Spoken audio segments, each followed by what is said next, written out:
My name is Sarah. I work as an office worker. I live with my husband, Thomas, who is the same age as me, and our 5-year-old son, Joseph. I met my husband at a party hosted by a friend. Reassured by his straightforwardness and enthusiastic pursuit, we ended up getting married. Initially, after marriage, he was very proactive in doing household chores and was very supportive. I felt fortunate to be married to him and thought everything was going well. However, the days of happiness seemed to crumble unexpectedly early. In the second year of our marriage, I became pregnant. My husband was happy about it and believed that even happier days were ahead. However, reality proved to be different. As my belly grew, I noticed him becoming increasingly distant. I assumed he was feeling the pressure of becoming a father and didn't press the issue. I thought his attitude would change once the baby arrived. However, when Joseph was born, his behavior changed even more. Even though he saw me struggling with childcare and exhausted from giving birth, he didn't lift a finger to help. He would get irritated by Joseph's crying at night and often slept in a separate room. I took a 1-year maternity leave from work, but because he wasn't supportive of childcare, I found myself struggling every day. He started coming home later and later. Since I also work full-time, I hoped we could share the household and childcare responsibilities.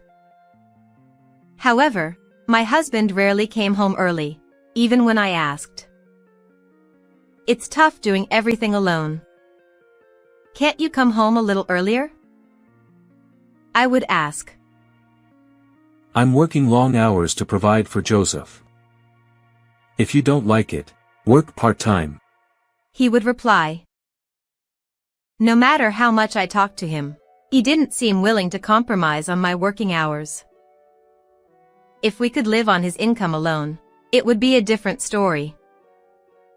But since that wasn't enough, I returned to work after just 1 year. It seemed like he didn't realize that if my income decreased, our household income would too. Plus, I was often unhappy with how he would come home drunk. Drinking with business partners is part of the job. My husband is self-employed. Because he needs to build relationships with clients, he actively participates in these drinking parties. Since I've never experienced self-employment, I wondered if these drinking parties were necessary every day.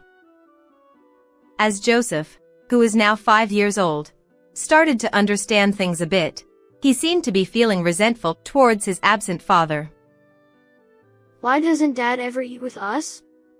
He sleeps all day on his days off. Joseph would ask. Feeling it wasn't good for him to dislike his father so much, I would say, Dad works hard outside for us. Let's support him, okay? He would reluctantly reply. Even though I tried to pacify him, he didn't seem convinced. On weekdays, things continued like this, and on weekends, my husband would sleep until late afternoon, leaving little time to play with Joseph. Instead, he would spend the afternoon lounging in his room or frequently going out for drinks. Joseph doesn't like it, and at least on weekends, we spend time together. I would say. It's work, I've told you. You're always so naggy. He'd reply. Despite my numerous warnings about his frequent drinking parties, he would only get in a bad mood. I tried to soothe Joseph and spent every evening having dinner together, just the two of us. During that time, I was assigned a business trip on Saturday.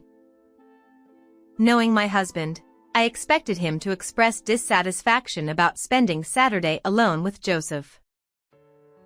So, with trepidation, I told him about the business trip. I have a business trip next Saturday, staying overnight.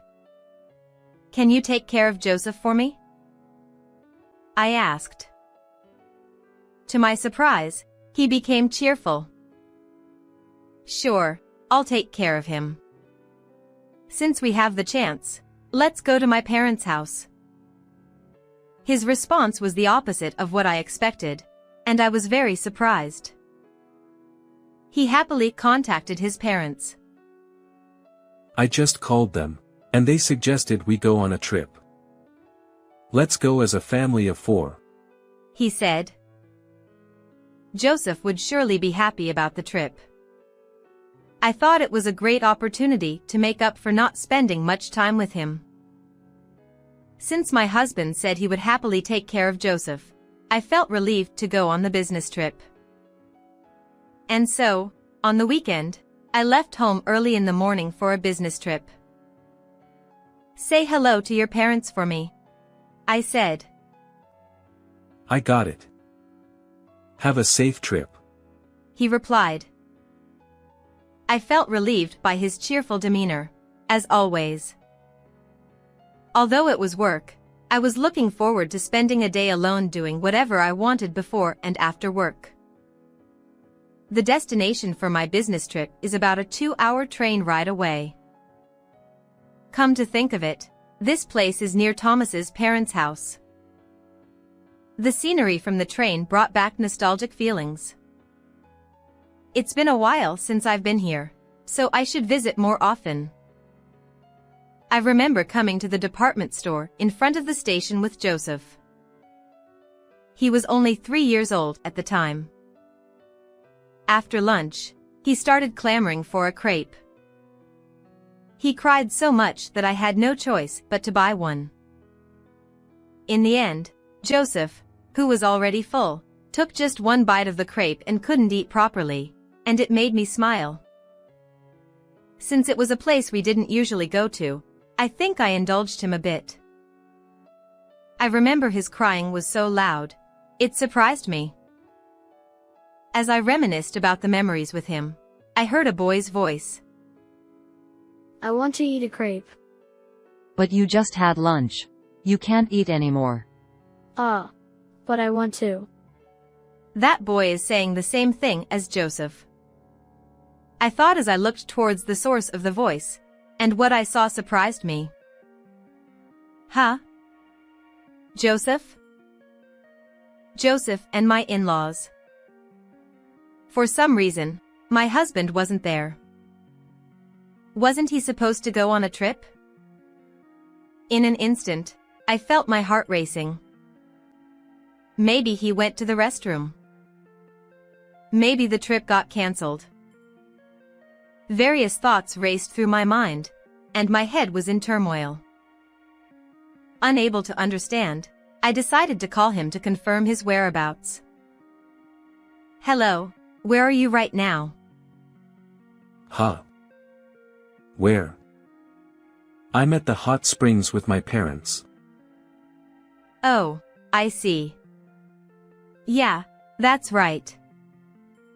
Good luck with your business trip. See you later.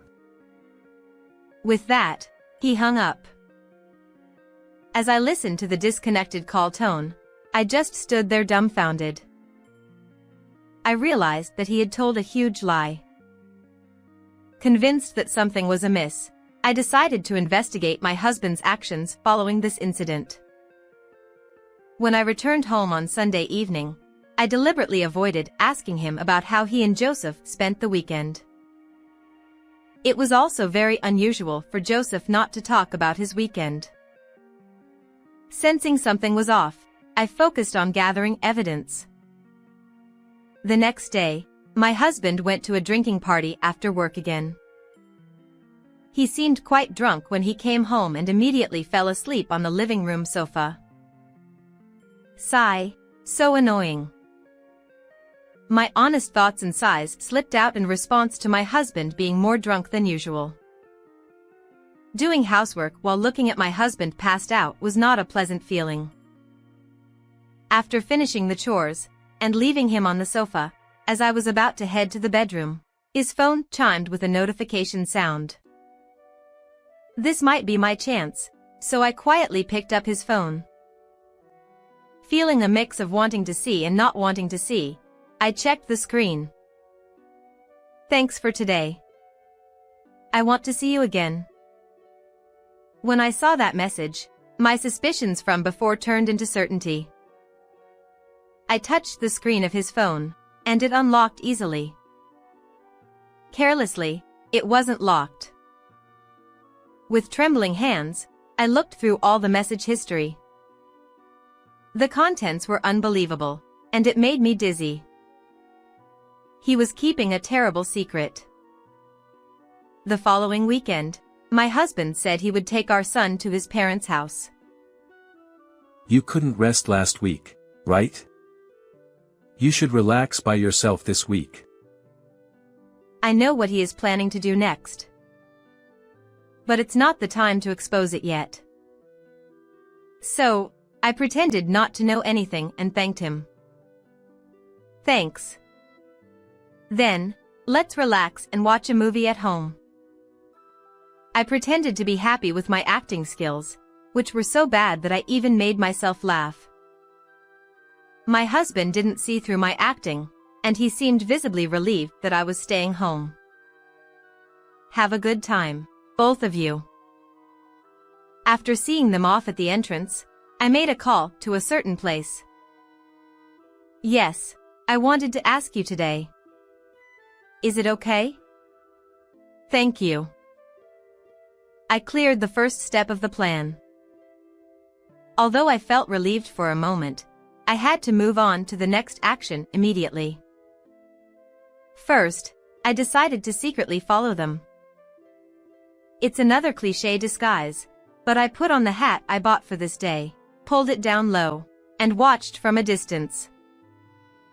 Sure enough, my husband left Joseph alone at his parents' house.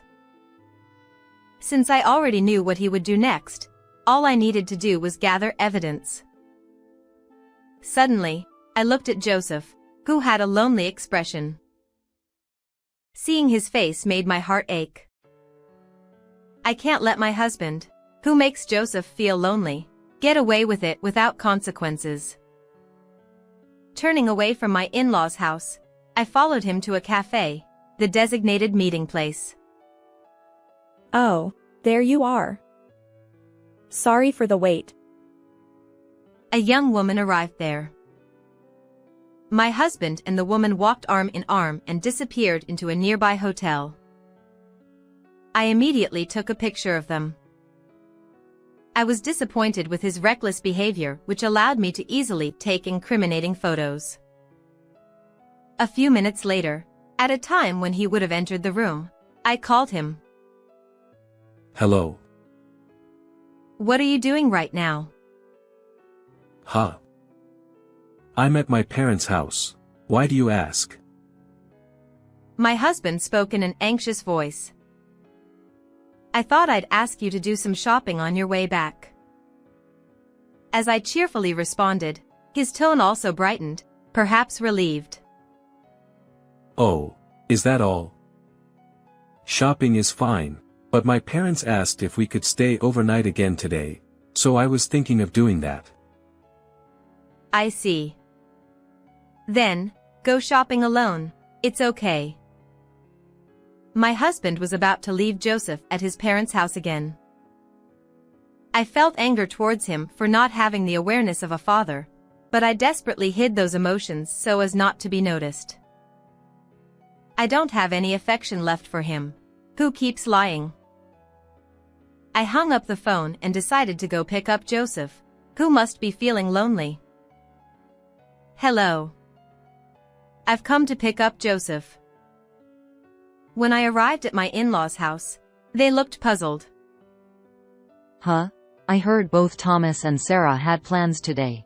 Are you okay now? I don't have any plans. As I said so, my in-laws looked even more bewildered. Mom, listen. Dad said he'd play with me, but he left by himself. This is the second time. I hate Dad. Joseph, who ran over when he heard my voice, had a face that seemed angry and lonely. I'm sorry. Let's go home right away. Let's play a game with Mom. Yay. I'll get my stuff. After confirming that he went inside to get his belongings, I told my in-laws the truth. I have no idea what's going on. I'll be sending you details via email. I don't want to talk about it in front of this child. I see. Understood. Leaving that, I went home. My husband's affair partner was a staff member at BR's store. This was information I gathered from the messages. However, a staff member, a woman named Rebecca, seems unaware and has no ill intentions, as she thinks he is single. My husband had a relationship with Rebecca while hiding the fact that he had a wife and child. From the conversation in the messages, it seemed Rebecca was contacting him for business purposes. My husband, believing her intentions, mentioned spending money if they had a relationship. Rebecca was probably dazzled by the money. Repeatedly meeting him under the pretext of him being single. I concluded that living with him was impossible. Before tailing him, I explained the situation to my parents and arranged for them to move my belongings today. My parents were furious with him and agreed to help me. Joseph, I'm thinking of staying with Grandma from today. What do you think? Yeah, that's fine. He was engrossed in a game, so I'm not sure if he heard me or not. I thought I should explain the future properly. Welcome back. What a disaster. Your stuff arrived, so I put it in your room. When I arrived at my parents' house, they greeted me with smiles. Joseph, I made steak for you. Yay. I love Grandma's steak. Seeing him happy about his favorite steak relieved me. Our house and my parents' house weren't far apart, so we visited them occasionally. Perhaps that's why Joseph was fond of both parents and didn't mind suddenly coming to my parents' house. Lots of cardboard boxes were being carried into the room. Since I noticed the cheat, I have been gradually packing my things. Knowing my husband was meeting Rebecca that day, I hired movers and moved all my belongings. Honestly, I was anxious about how it would go, but everything went smoothly and was a great success. I won't be going back to that house anymore, that's for sure. While sorting out the stuff, my husband called. Sarah, what's going on? He seemed quite anxious. Yes? What's going on? Well, you see, I got a call from my parents, rushed to their house, and Joseph wasn't there. It seems you've misunderstood something too. Is that so? Misunderstood? Yeah, it's a misunderstanding. My parents seem to have misunderstood too, and they even scolded me. I see. And when I got home, your stuff and Joseph's stuff was gone. What's going on? That's it. I can't live with you anymore. There's nothing more to talk about. Goodbye. I hung up the phone while desperately trying to keep calm. It's too late to say anything now. After that, he called several times, but I ignored them. Joseph, I need to talk to you. I also needed to talk to Joseph properly. Son, Dad, were you getting along with another lady? Huh? Did you hear that? He must be shocked to hear such a thing. I was choosing my words to follow up, but Joseph spoke up. I heard. I don't want a dad like that. It's more fun with Grandpa and Grandma. It seemed his feelings toward his father had already disappeared. I consulted a lawyer about the future course of action. Since I had sufficient evidence, it seemed it would be easy to get a favorable divorce. I obtained evidence of the affair directly from Rebecca. My husband and you're having a cheat, right? I'm sorry. He offered me money, so I went along with it. But I never intended to cheat. He said he wasn't married. I believe you. If you provide evidence of a cheat, I won't sue you for damages, but what will you do? Understood. I'll tell you everything. She tearfully revealed everything. She must have been trying too hard to earn a living. Meeting clients outside the store was against the rules, she said. She promised not to tell the story about what she did and obtained information about my husband. The period my husband cheated with Rebecca was the 5 years since Joseph was born. Given the long duration of the affair, the amount of damages was considerable. Afterward, I obtained a large sum of damages and child support and was able to divorce smoothly. As for my ex-husband, he was abandoned by his family, and the contact with the woman he was infatuated with ceased. Furthermore, he had to pay damages, so he was left with nothing. His job was also affected as information about his affair leaked from somewhere. He lost the trust of his business partners, and his income plummeted.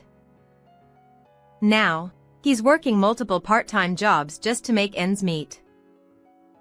Tired of a life where he lost everything, he sought help from his parents-in-law, but they treated him as if he were disowned and wouldn't listen to him. I hope he reflects on his actions and works hard to improve himself.